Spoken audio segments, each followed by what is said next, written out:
Olá, pessoal! Vamos dar continuidade aos nossos estudos sobre filosofia política. Na aula de hoje, vamos iniciar a filosofia política moderna com Thomas Hobbes, então um importante filósofo contratualista que foi o responsável pelas bases, pelos fundamentos do Estado moderno. Então vamos lá? Thomas Hobbes é estudado no ensino médio devido aí à possibilidade de ter uma questão no seu Enem, no seu vestibular, sobre esse assunto, filosofia política moderna, especialmente os contratualistas e o seu principal filósofo, o seu primeiro filósofo contratualista, que foi Thomas Hobbes. Thomas Hobbes também é estudado aí nos níveis de graduação e pós-graduação, devido aí à sua importância na fundação do Estado moderno. Então vamos lá. Inicialmente, vamos recordar aqui sobre esse momento histórico, vamos observar aqui na nossa linha dos tempos, do início da modernidade. Então, René Descartes, aqui com seu discurso sobre o método, em 1637, inaugurou a modernidade. Então, lembrando que no período anterior, que foi o período medieval, existia aí uma relação muito forte entre fé e razão. Agora, com a modernidade de René Descartes, nós temos aí uma separação entre fé e razão, com uma preponderância da razão sobre a fé. Então, é nesse contexto que Thomas Hobbes vai escrever o Leviatã, que é a obra que nós vamos estudar, onde ele vai apresentar aí os fundamentos e as bases do Estado moderno, escrito em 1651, lá na Inglaterra. Então, Thomas Hobbes nasceu em Malmesbury, na Inglaterra, em 1588. Fez seus estudos superiores na Universidade de Oxford, foi preceptor de Carlos Stuart, que se tornou o rei Carlos II, e foi defensor da monarquia inglesa. Então, preceptor é o que nós chamamos hoje em dia aí de um professor particular de importantes nobres. Então, ao terminar o seu estudo básico, Hobbes ingressou com apenas 15 anos no ensino superior na Universidade de Oxford. Então, vejam, Hobbes era extremamente dedicado aos estudos, e desde muito cedo, muito prematuro, ele já começou os seus estudos superiores. Então, nessa instituição, Hobbes conhece a filosofia tomista aristotélica. Então, ele estudou Tomás de Aquino, aquele que fez uma releitura de Aristóteles, o que influenciou sua ideia de conceber a sociedade como um mecanismo formado por átomos, que são os indivíduos. E também conheceu e foi influenciado pelas ideias de Maquiavel. Ao se formar em Oxford, Hobbes tornou-se preceptor de William Cavendish, o Duque de Devonshire. Entre 1608 e 1610, o preceptor viaja com seu aluno para a França e Itália.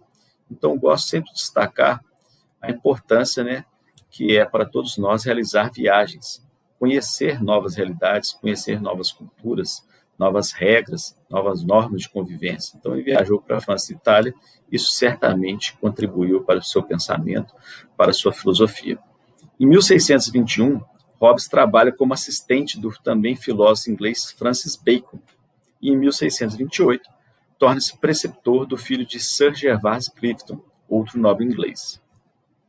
Na década de 1630, Hobbes torna-se preceptor de outro filho da família Cavendish, e em viagem acompanhando seu novo aluno, conhece pessoalmente, olha que interessante, ele conhece pessoalmente dois importantes filósofos também, que foi o René Descartes, que nós vimos que inaugurou a modernidade, e Galileu Galilei. Em 1634, na Inglaterra, o filósofo escreve e distribui o primeiro livro de sua trilogia filosófica, que foi De Cive. Então, vejamos quais foram as principais obras escritas por Thomas Hobbes. Elementos do direito natural e político, De Cive, que é elementos filosóficos a respeito do cidadão, e Leviatã, que é a obra que nós vamos nos atentar nessa aula, ou Matéria, Forma e Poder de um Estado Eclesiástico e Civil. Bom, vamos ver aqui o contexto histórico em que Thomas Hobbes viveu. Então, normalmente, o contexto histórico que o filósofo vive influencia no seu pensamento. Então, nascido em 1588, na Inglaterra dos Tudor, Thomas Hobbes foi influenciado pela reforma anglicana, que ocorreria 5 décadas antes. A cisão com a Igreja Católica fez com que a Espanha interviesse nos assuntos ingleses enviando a Invencível Armada, fato que mais tarde seria relatado por Hobbes em sua autobiografia e terá grandes influências em sua obra. Então, podemos ver aqui, naquela época, que existia, né, questões relativas entre Estado e Igreja. O século XVII foi de grande importância para a Inglaterra, pois marca o começo do expansionismo colonialista ultramarino inglês, com a fundação de Jamestown, a primeira colônia inglesa nas Américas, em 1607. É também no século XVII que são lançadas as bases do capitalismo industrial na Inglaterra, com a Revolução Gloriosa, já na década de 80 do século XVII. Então, veja aqui um desenvolvimento industrial em ascensão. É durante esse período que a Marinha Inglesa irá se consolidar como a maior e mais bem equipada marinha do globo, só perdendo para a posição para o Zewa no pós-Segunda Guerra Mundial. Então, um desenvolvimento aqui também da Marinha, né, com um poder bélico. A poderosa Marinha irá contribuir para o acúmulo de capitais que irá financiar o expansionismo colonial e, mais tarde, também o expansionismo industrial inglês. O século XVII, na Europa continental, é o marco do absolutismo monárquico, tendo seu expoente máximo o Luís XIV, o Rei Sol, que ficou famoso pela frase "o Estado sou eu". E quando Hobbes tinha 30 anos, e já havia visitado a Europa continental pela primeira vez, uma revolta na Boêmia daria início à Guerra dos 30 Anos, fato que irá reforçar para Hobbes a sua própria visão pessimista acerca da natureza humana destrutiva. Então, vejam, ele vivia um período de guerra. Então, a guerra contribui para essa visão pessimista da natureza humana que nós vamos verificar aí no Estado de Natureza, de Thomas Hobbes. Apenas 12 anos após o início da guerra no continente europeu, disputas políticas entre o parlamento e o rei inglês dão início a uma guerra civil na Inglaterra, que perdurará 10 anos. Então, veja, uma guerra civil na Inglaterra, além de uma guerra no continente europeu. Então, ele vivia num momento de guerra. Isso vai influenciar muito o seu pensamento. Vamos ver o que é o estado de natureza, então, para Thomas Hobbes. A ideia do estado de natureza em Hobbes trata de um exercício de imaginação. Hobbes busca compreender a natureza humana. Então, todos os homens são iguais por natureza. E a natureza humana é boa e má para Hobbes. Porém, Hobbes dá mais ênfase à maldade de sua obra. Então, para Hobbes, bom é aquilo que é prazeroso e mal aquilo que é doloroso, né? Aquilo que causa dor ao homem. Hobbes acredita que o homem é um ser de paixões e desejos. Então, veja, Hobbes acredita que o homem sempre quer atingir os seus objetos de desejo. Se quisermos dar um exemplo atual, nós podemos pensar em um carro, em um celular. Então, segundo a teoria de Hobbes, quando o homem atinge o seu objeto, ele compra aquele carro, ele compra aquele celular, pouco tempo depois ele já começa a pensar em outro, né, em outro melhor, em outro mais tecnológico, um carro maior. Então, o homem nunca está satisfeito, ele sempre quer atingir os seus objetos de desejo. E ele acha que todo o esforço do homem é dirigido para atender os seus apetites e desejos. Então, ele acha que o homem vai querer uma terra melhor, né? Uma terra, uma propriedade que seja localizada aí perto de uma água, perto de um lugar bonito, de uma terra produtiva, que seja. Ele vai procurar aí o que melhor atenda aos seus interesses quanto ao seu comércio, à sua profissão. Ele vai procurar uma pessoa, né? Um homem, uma mulher, para ser o seu companheiro. E ele sabe que todos têm seus objetos de desejo e que o homem vai fazer de tudo. Ele pode, inclusive, agredir ou matar o outro para atingir a sua paixão ou desejo. Hobbes também diz que o homem busca aquilo que contribui para a sua autopreservação. Então, como ele tem medo da dor, medo da morte, ele vai tentar se autopreservar, né? Se pensarmos uma casa, é um local onde o homem, além de ter conforto, ele tem segurança. Então, ele acha que o homem vai procurar objetos, vai procurar mecanismos, situações para que possa se autopreservar. E devido ao egoísmo natural que o ser humano necessita de poder. Então, como ele acha que o ser humano ele é individualista, ele é egoísta, ele só quer atingir aquilo que é bom para ele, suas paixões, o seu desejo, ele precisa de poder. Vamos ver o que é esse poder para Hobbes. O poder consiste no empenho de cada homem na realização da sua vontade individual. Então, o poder para o homem está relacionado, para Hobbes, com essa capacidade, essa possibilidade de atender à sua vontade individual. Então, vejamos aqui que para Hobbes, o homem não está preocupado ali com a vida em sociedade, com as pessoas ao seu redor, com o bem comum. Ele está preocupado com as suas vontades individuais. Então, a igualdade dos homens estabelece o direito e o domínio de cada homem sobre todos os benefícios da natureza. Então, ele acha que o homem, por ser igual, todos são iguais no estado de natureza, ele pode buscar tudo aquilo que ele quiser para atingir as suas vontades, para atingir os seus desejos. Então, isso vai gerar uma competição e uma guerra de todos contra todos, uma guerra generalizada. Ele acredita que o homem vai querer atingir seu objeto, só que pode acontecer de duas pessoas quererem a mesma coisa. E aí vai ter o conflito, vai ter a guerra, vai ter a violência, vai ter a dor. Então, nesse sentido que Hobbes falou que o homem é o lobo do homem. Então, veja, o homem, ele não vai atacar o outro homem à toa, por uma questão de instinto, não vai atacar só para atacar. Ele pode vir a ferir, atacar ou matar o outro homem, ele pode ser o lobo do homem, né? No sentido que ele vai tentar buscar os seus objetos de desejo, e aí sim, nessa competição, nessa guerra de todos contra todos, ele pode vir a ser prejudicial para o outro homem. Então, guiado pela razão e pelo instinto de autoconservação, o indivíduo chegou à conclusão de que a única forma de preservar a sua vida e ter suas necessidades atendidas é fazer um contrato que limite a liberdade total do ser humano do estado de natureza. Então, pessoal, para Thomas Hobbes, esse contrato social, ele tem uma finalidade, é a autoconservação. O homem, ele vai abrir mão da sua liberdade total, ele vai abrir mão de pequenas liberdades, ou seja, ele não vai ser mais totalmente livre, vai entregar para o Estado administrar, né, a elaboração de leis, a aplicação de leis, né, o controle e a administração do Estado, para o quê? Para preservar a sua vida. Então, isso precisa ser compreendido. Não é porque ele quer viver em sociedade, porque ele acha importante, não. É porque o Estado vai limitar a liberdade total que todos têm e, dessa forma, garantir aí a preservação da vida. Então, para Hobbes, a sociedade é fruto de uma convenção, do contrato que só recorre devido ao medo que todos têm da morte violenta.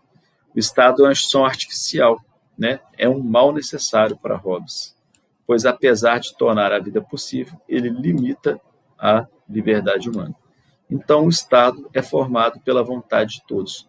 Então, todos, né, resolvem abrir mão da sua liberdade, de pequenas liberdades, para poder ter a sua vida, para ter a sua autopreservação. No momento da formação do Estado, surgem para Hobbes 19 leis criadas pelos indivíduos ou leis de natureza. Então, essas leis são criadas pelos indivíduos, são as leis do contrato social. Então, são artigos convenientes de paz, sobre os quais os homens podem chegar a um acordo. Então, lembra, ele vivia numa guerra, num estado de guerra, e acreditava que precisava-se chegar à paz. Então, convencionados pelo Estado para garantir a segurança, a vida e a prosperidade de todos. Então, a seguir, nós veremos quais são as principais leis de natureza, né, que são as 3 primeiras, todas as outras derivam dessas. Então, a primeira lei ordena que todas as pessoas se esforcem para buscar a paz. A segunda impõe que cada pessoa renuncie ao seu direito a tudo, pois é por isso, né, é por essa causa que a guerra acontece. Então, abrir mão de pequenos direitos, né, abrir mão da liberdade total, do direito a tudo. Impõe que as pessoas, ao abrirem mão do direito a tudo, cumpram os acordos estabelecidos. Então, a terceira lei que diz que, além de abrir mão, ele tem que cumprir esses acordos. Então, desta regra nasce a justiça e a injustiça, o certo e o errado, que estariam vinculados à lei. Então, aqui, pessoal, na modernidade, surge um novo conceito de justiça. É importante destacar isso aqui certamente vai ser estudado lá pelos estudantes de direito no futuro, né? Que o conceito de justiça, antes de Thomas Hobbes, ele estava vinculado àquela vida que nós vimos lá nos gregos, a vida da polis, né? A vida em sociedade, a vida em comunidade, né? Aquele que buscava o bem de todos. Agora, a ideia de justiça está vinculada à lei. Então, justo é aquilo que foi feito, né? Aquela norma que foi aplicada, né, em conformidade com a lei.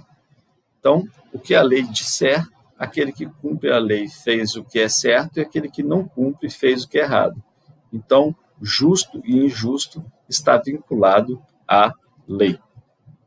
Então, vejam que essa ideia de justiça vinculada à lei é algo novo, né, que, a partir de agora, de Thomas Hobbes em diante, vai influenciar esse conceito de justiça aí na Idade Moderna e na Idade Contemporânea.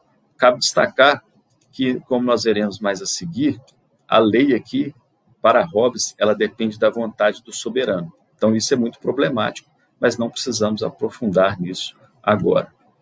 O Leviatã, então, o Estado Todo-Poderoso. O que foi esse Leviatã?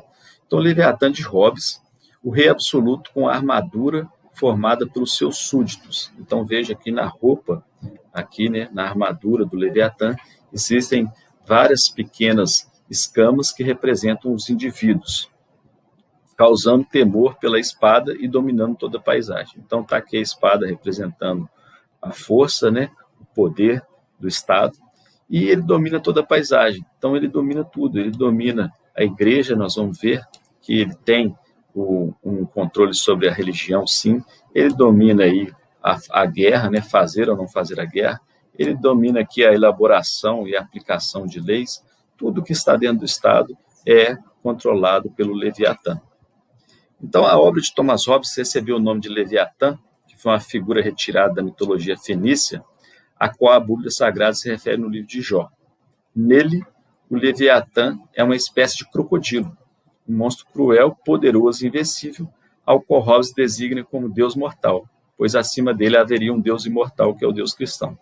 Segundo o filósofo, o Leviatã tem a função de que, com mão de ferro, organizar o Estado e fazer com que as pessoas cumpram as leis de natureza, ou seja, o que foi contratado.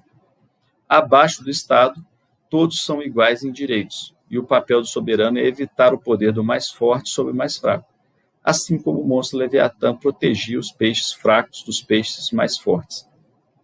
Então, pessoal, o Estado, né, aqui simbolizado por esse crocodilo, que é o Leviatã, o crocodilo tinha a função de proteger os peixes mais fracos dos mais fortes. O Estado tem essa função de proteger aqueles mais fracos dos mais fortes que podem ir lhe agredir e tomar tudo que eles querem de acordo com seus desejos e paixões.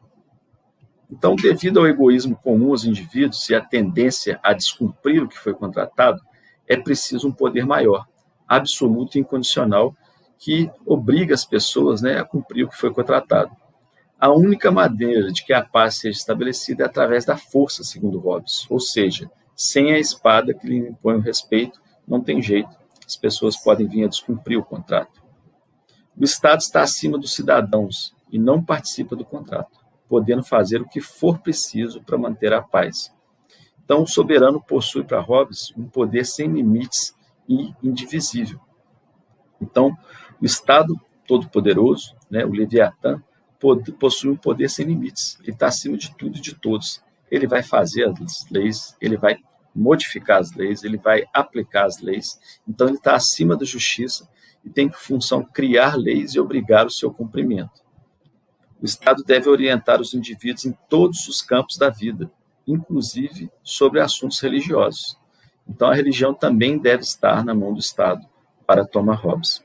E agora, para finalizar, nós vamos ver aqui uma comparação entre Hobbes e Aristóteles. Nós podemos fazer a comparação entre Hobbes e outros filósofos, mas nós vamos destacar aqui Aristóteles para perceber a diferença. Então, existe uma contraposição entre a filosofia política hobbesiana e aristotélica. Em suas obras, Hobbes nutre a aversão a Aristóteles e a escolástica. Então, vejamos. Se para Aristóteles o ser humano é um animal político, né, um zoom político, nascendo com uma natureza sociável, ou seja, nasceu para viver em sociedade, então lembremos que Aristóteles, o homem busca a felicidade, ele busca o bem, busca o sumo bem, né, o bem comum, o bem de todos. A finalidade do homem é essa, buscar a felicidade. Para ser feliz, ele tem que viver uma vida conforme a virtude, praticando as virtudes. O povo precisa ser governado pelos mais virtuosos, por aqueles que dão exemplo, tudo aquilo que nós vimos na filosofia política de Aristóteles. Já em Hobbes, o ser humano tem uma natureza contrária à socialização, sendo mal por natureza e sendo a socialização para ele artificial e problemática. Então, para Hobbes, o ser humano tem uma natureza má, né? Ele só faz esse contrato, ele só se socializa, ele só cria esse estado aí artificialmente porque ele quer garantir a sua vida e a sua autopreservação. É importante compreender essa diferença. Tá ok, pessoal? É sobre isso que nós gostaríamos de falar. É importante ler textos complementares sobre Hobbes. Nós temos importantes, artigos científicos escritos sobre Hobbes que nós podemos encontrar aí na internet. Nós temos os livros didáticos, os livros de ensino médio, que podem complementar essa nossa aula e esses nossos estudos. Muito obrigado a todos e até a nossa próxima aula.